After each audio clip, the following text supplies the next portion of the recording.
So a quorum has been established. I apologize for standing up and being like a comedian, but that's kind of the only way we can run this evening. So first course of business would be reading of the mission, vision, and purpose. Mr. Deal. Okay. You want to explain to everyone why this is actually a board meeting? We'll do that here. I'll do it here in just a minute. Okay, thank you. Folks, we read the health department mission and vision before every board meeting. And probably a lot of folks don't pay too much attention to that. So I'm going to read it in a minute, but I do want you all to know that the board members do take it seriously. And I would hope that folks would take some time to look at some of the innovative programs the health department has here. But a lot of the health departments around the city got the CO control program, school-based and adult dental program, a lot of mobile dental services, app to communicate with the health department. So, as I read this, I hope that folks would keep that in mind. So the mission of Jefferson County Health Department will champion positive health outcomes and behaviors through innovative programs and community engagement. The vision is advancing the health and safety of Jefferson County. And the purpose of the health center, as stated in the revised Missouri statutes, is Jefferson County Health Department is established, maintained, and operated for the improvement of health of all the inhabitants of Jefferson County. All right, so before we continue, I do want to cover some quick ground, as Dennis said. Any public entity, no matter what, when there is a membership of a quorum, which is in our case 3 out of 5, then it becomes a meeting, especially when you're going to discuss anything. Now, this evening, and I know there's some people that are aggravated, but there's nothing on the agenda but public comments. And we're not really too engaged in talking because it's not on the agenda by sunshine. Because by sunshine, you're supposed to declare what you're going to talk about. That's when you can have discussion. Sunshine rules are pretty clear on that. That when you're going to have, if you're going to have, the agenda has, you know, it might have whatever's on there, like discussing the minutes, the pay ordinances, and that sort of thing. You have discussion on those. At the county, it's higher ordinances, it's those sorts of bills and things that they can have conversations. And generally, you're not supposed to digress or go into other conversations. We may have a future time while I have talked. We have some other things going on. You know, we might have one later specific on a topic. Then we can have a discussion if we're specific to a single topic. All right. So what I'm going to ask is I'm going to ask for an approval of the agenda. So could I have a motion, please? I'll second. We have a first and second during discussion. All those in favor, please say aye. Aye. Any opposed? Okay, motion carries. So there's no old business, there's no new business. The next thing we have on our docket is, of course, visitor guest remarks. Please be civil. Please keep it to issues, policies, and not personalities or people, okay? Please be this way. I'm going to give this to Brianne. Brianne will call the names out, and I believe there's only a couple, so you'll have 5 minutes. She's going to have the timer up there so you can see it. It'll buzz out. You know, if you're in the middle of finishing a sentence, obviously finish your sentence. Here you go, Brianne. Thank you.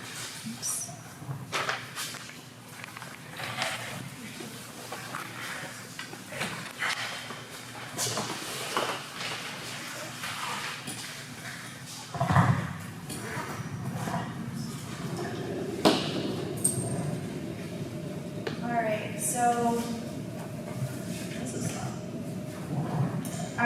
speaker is Alexander Forgat. I apologize if I did not do your name justice. One more thing, I got a big mouth. We are recording it. It's not live streamed, but it will be on. It will get on sometime, probably by Sunday. Yeah, I'm in Jeff City all day Into tomorrow, Sunday. so. She's got a travel day tomorrow to another place, so just so everybody knows, it will get on YouTube. Sorry. Yes, sir. Thank you. Okay. Thank you very much. You are hearing me, I trust? Yes. Okay. All right. Thank you very much for allowing the public to have some kind of input here. Wise men have often said you're either part of the problem or part of the solution. The health board of Jefferson County is a status. It's somewhat questionable whether you are part of the solution. Sure, I'm sure some of you try. History tells us that being part of the problem can also be profitable until the rest of the story becomes apparent. I'd like to address the handling of the past COVID virus crisis. While not as bad as some county restrictions, of course, they did happen. Also, the response here to the mandates from the Biden administration to get the so-called vaccination did result in 38 nurses and professionals getting booted at a local hospital here, and that, of course, created critical personnel problems. Those nurses would not take the jab. How's that working out now? Well, the United States stats, they're somewhat questionable by many people, but in other countries, they're keeping stats too, and I've got some for you. We know from the British Office of National Statistics, ONS, between January 1st and May 31st, 2022, 91% of all excess deaths were among the vaccinated. Only 9% of the deaths were among the unvaccinated. And those are going to be countered to what maybe you've heard from our propaganda here in this country. But by December 31st, 2021, the ONS stated about a little over 19 million Brits had been boosted, and there were 62,801 deaths from those boosters in just 7 weeks. That's about 1 in 310 would die. Obviously, there's a big difference in the narrative here and there. We now know that U.S. governing officials were not following the science, and of course is also counter to what you probably were told. They were following a political agenda.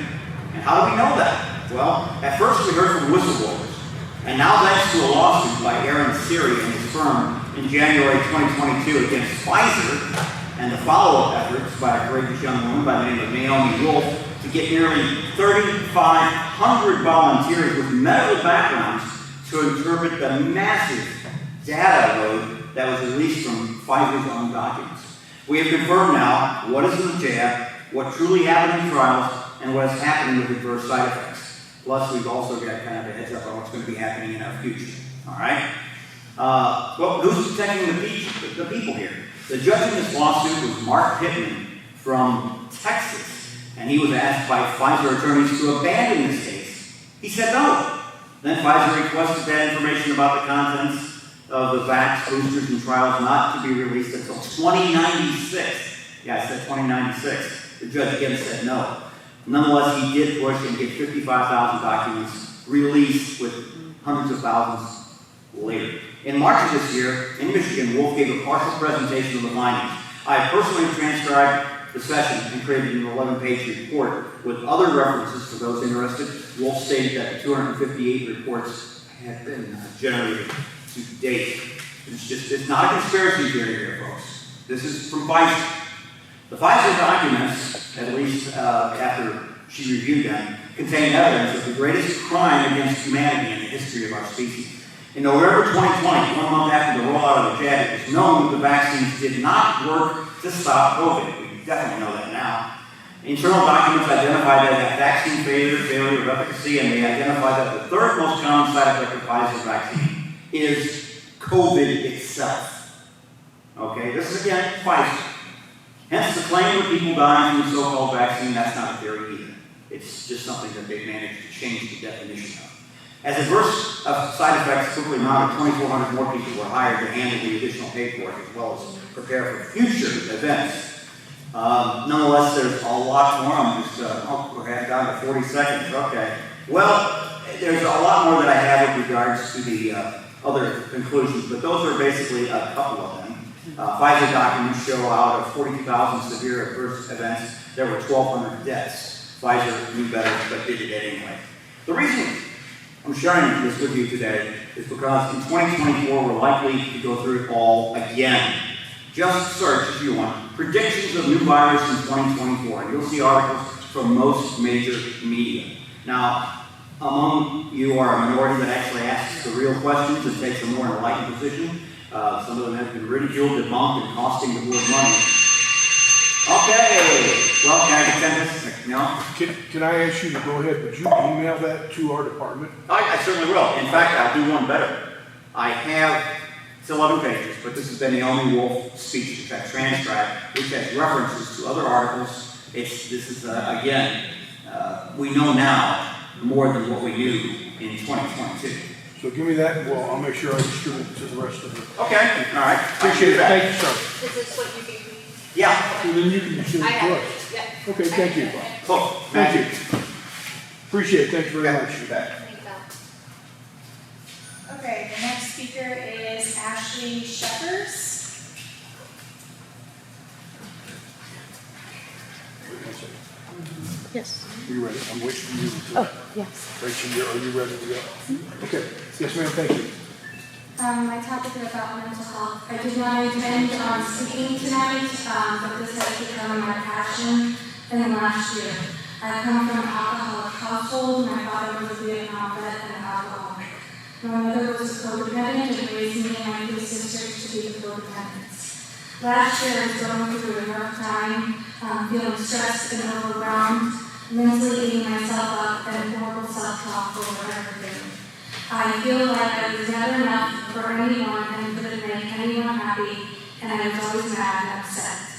I started finding resources, separating and reading these amazing self-growth books that have changed my life.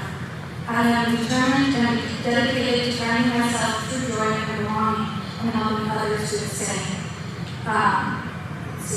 Many people in this county suffer from mental health illnesses and diseases, and there is not enough resources in this county to help them. There needs to be more community outreach and more support. Many mothers work full-time carrying the full domestic labor and family responsibilities, sleep deprived and desperate for help with no privilege. Men, fathers, and young boys emotionally stunted by patriarchy and poor role models raising suicide rates and obviously school shootings. I am by no means finished with my journey, and I don't think I will ever be done. This journey has slowly started when I became a mother, because I realized I could not do it all by myself. The pressure to do everything for everybody and do it perfectly was soul crushing. My goal is not perfection, it is actually the opposite, to learn and accept and love myself with my imperfections without making excuses for my behavior or others' behavior. I am trying to do better, I feel better, and I have a huge list of books and would love to supply them for you guys. Thank you. Thank you for your comments.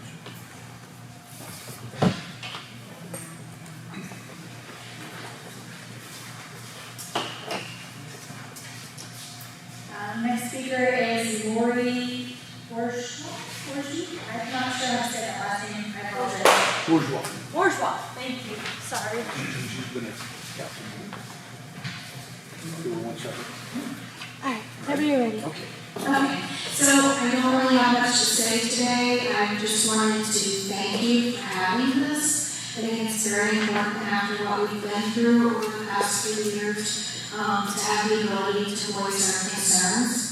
I had a lot of concerns over the past 3 years, and what I want and what I'm hopeful for is that we don't go through another situation like we had, where we could not approach our health board, where we felt like we were just trapped and being mandated.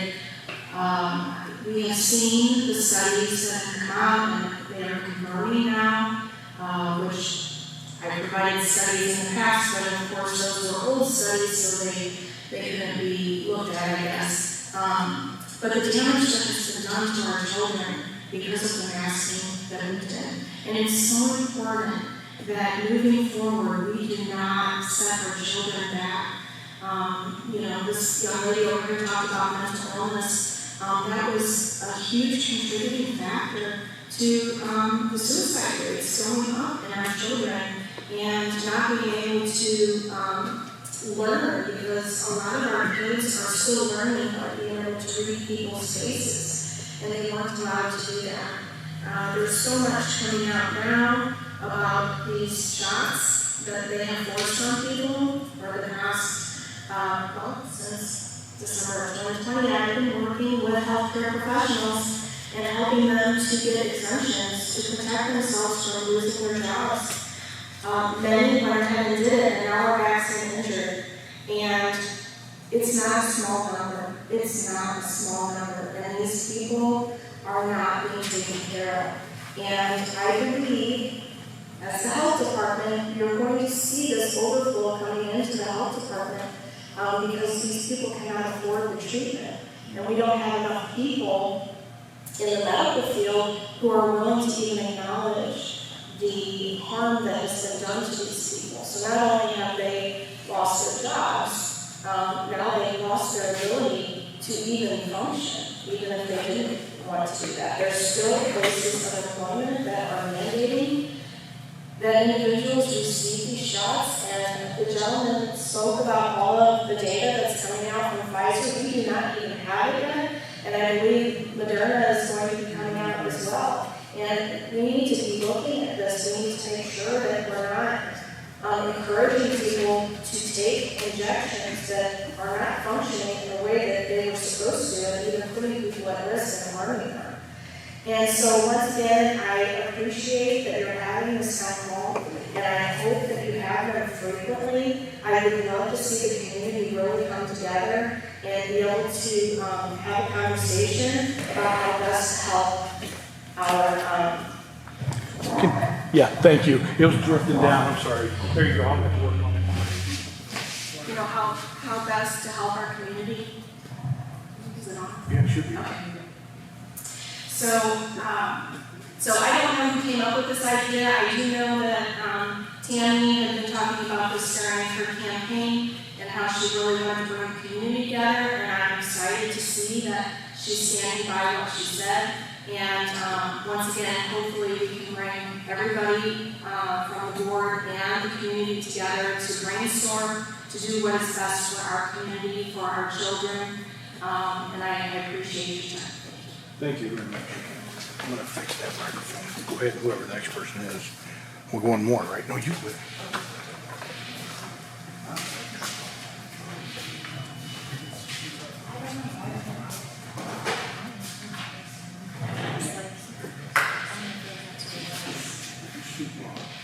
Speak to me. If they speak to me, you'll get it. Okay, next speaker is Penny Waddle.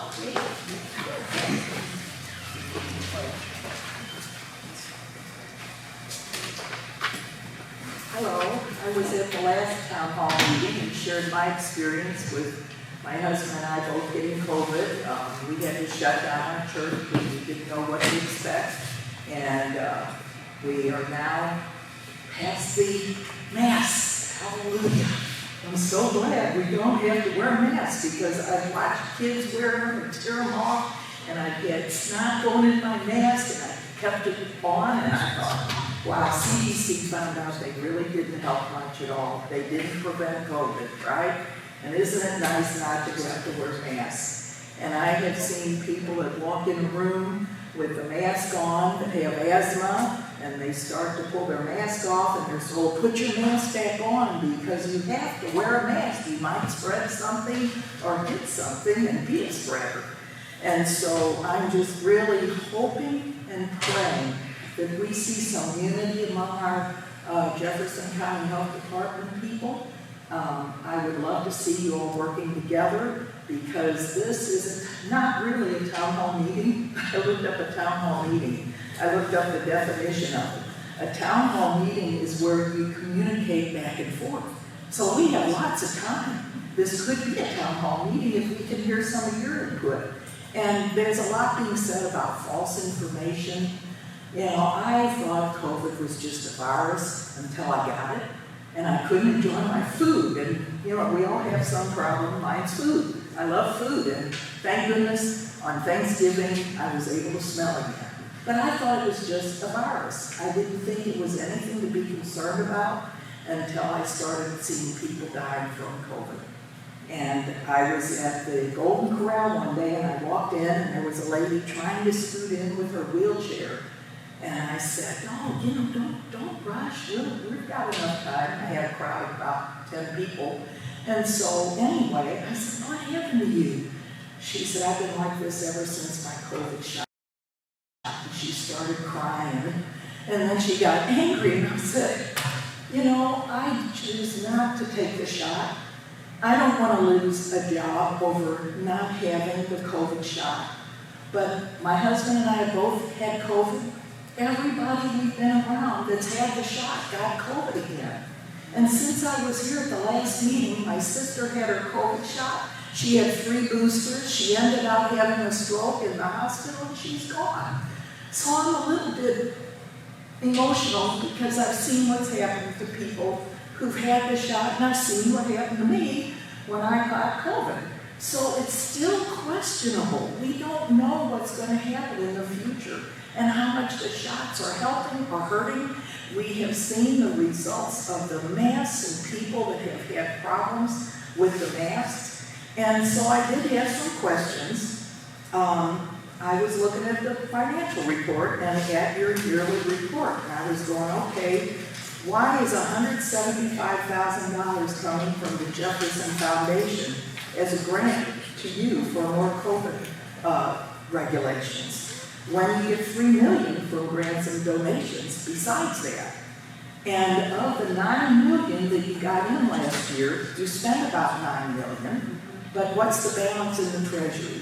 And the purpose of a town hall meeting is to communicate back and forth. So with only having a few speakers, hopefully we can get some input from you, because the definition of a town hall meeting is community engagement.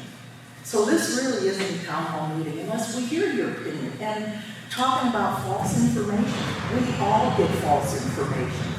I could look at you from that side and say he's been in the sun too long.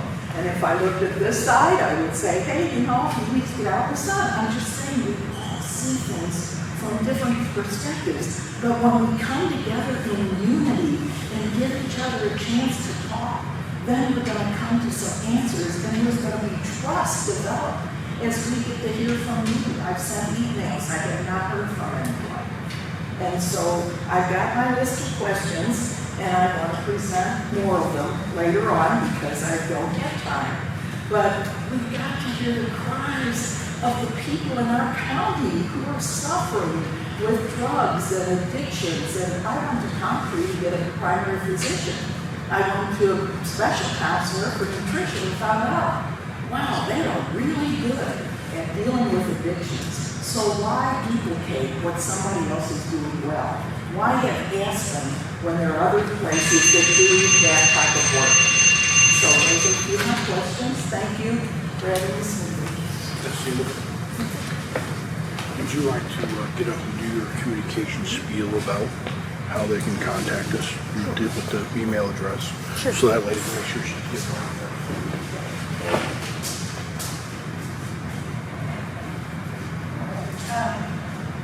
You're gonna look at my back, sorry. So, there were no other students that were registered, but, we're gonna just ask that I remind folks, the way to communicate with us or get in touch with us. It's the communications@jeffcohealth.org is the email. You can message us through our app, you can call us, you can message us through Google, Facebook, Twitter, Instagram, any of our social media accounts. If you have any questions to the board, you can send those in any of those channels, and I will make sure that that gets to them. Is there anything else you'd like to cover? That's it. Okay, and then as far as the posting of it, like you said, I will try to get that out there on Saturday. I'm traveling tomorrow, and multitask while driving. I'll get it as quickly as I can. Thank you. So I'm going to cover it real quick again, for the ladies and gentlemen that came late. Sunshine Law prevents us from having a true town hall because of the spectrum of different particular items that they discuss. We can't put a grocery list and say, whatever discussed. Because Sunshine says you have to be specific about what's on the agenda, what you're going to discuss. So, like I said, if either we might have a town hall, we might narrow it down to a specific subject. Not sure what that'll be right now, but in the future this will do, but that means it's going to be only over a subject. You can't cover everything up. If you send emails to that communications, you'll get an answer back, or you should get an answer back. And a lot of times we'll actually put it on our frequently asked questions on the website itself to make sure that those items get answered. So I'm working hard, we're all working hard trying to get communications a lot better. That was one of the things that I put forth. Tammy and Dennis will put me on that, trying to get more information out to people. It can be difficult on the website, as we all know. There's nothing else on our agenda except for the terms, so I'll look for a motion. Am I able to give speech? I can speech. I could. Did you sign up? No, I did not. It's just a few things. You gotta come sign up. Doesn't matter. You need to sign up? If I can sign Would you like to come over here and sign or sign up? Yes. He's a very important. I'm only going to make a few comments and ask Yes. answer some other people's questions. There we go. Would you double repeat that email address? Thank you. So the email address to reach us is communications, plural, at jeffco, JEFFCO, health.org. Thank you. Go to our website, it's on the website. All right. Yep. Which is, Emma Hassan. just tell about who you are.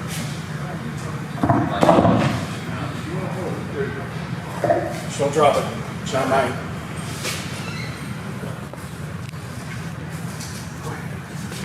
You ready? Oh, I gotta get the thing again. All right. All right, my name is Emerson, and just to make a few minor comments to what people have said about masks, some mental health issues, and a few other things. So you will see an uptick in basically the Gen Z and lower generational kids that have basically facial recognition issues, and that will cause mental health issues down the line because of masks. Whether or not they can learn to interact with people that's separation down the line, we won't know until they get adults, essentially. But for mental health, that can help you with suicide, addiction, etc. This is illegal in the U.S. This is just a heads up, but there are people and groups that are trying to legalize this within the United States. Psychedelics, in the sense that there's this root called iboga, and the active chemical ibogaine. It's been shown to be extremely effective in dealing with addiction, be it fentanyl, heroin, alcohol. By itself, it has like a 30% efficacy rate, but with guided therapy sessions that help like that, that's what they say. It can be as effective as 90%. And for there's a lot of sexual operations communities within the veteran community have done some testing, and there's a group called Andio. They provide that sort of healthcare for them in Mexico and now within the United States. They're trying to get it legalized in the U.S. So if, unfortunately, if you have money, you could try looking for therapy that way, and if it does get legalized in the United States, I would suggest looking into that and funding for that. Both iboga and 5-hydroxy-DMT are naturally occurring substances and can be synthesized in the lab. Both are naturally occurring, so you don't need a pharmaceutical agency to actually produce it. And a couple other things. So the max efficacy, I believe the study came out, it was somewhere along the lines of 8 to 18% with 2% margin of error. That's how effective masks work. and that's only if you were using it properly, which the vast majority of the population wasn't. COVID being an mRNA virus, it's going to be protein mutation. This is established science. Because it doesn't have basically gene editing proteins to correct itself, it's going to constantly mutate. So the cat's out of the bag, you're not going to get that gene back in the ball. And also, just a side note, has anybody talked about what's happened with the East Palestine disaster, whether or not that water runoff has been affecting this area or Jefferson County, or where the dirt is going because, gardening season's up and running again. We don't know how the shell companies essentially that they've been mixing in that contaminated dirt of vinyl chloride, and I assume nobody wants that within any of the produce in Jefferson County, let alone anywhere in the country. So those are my comments.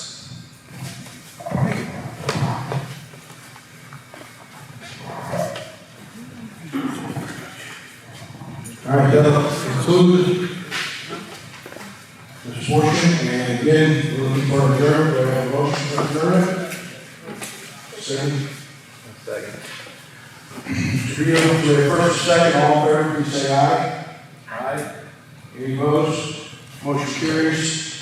Meeting is now closed. Thank you all very much.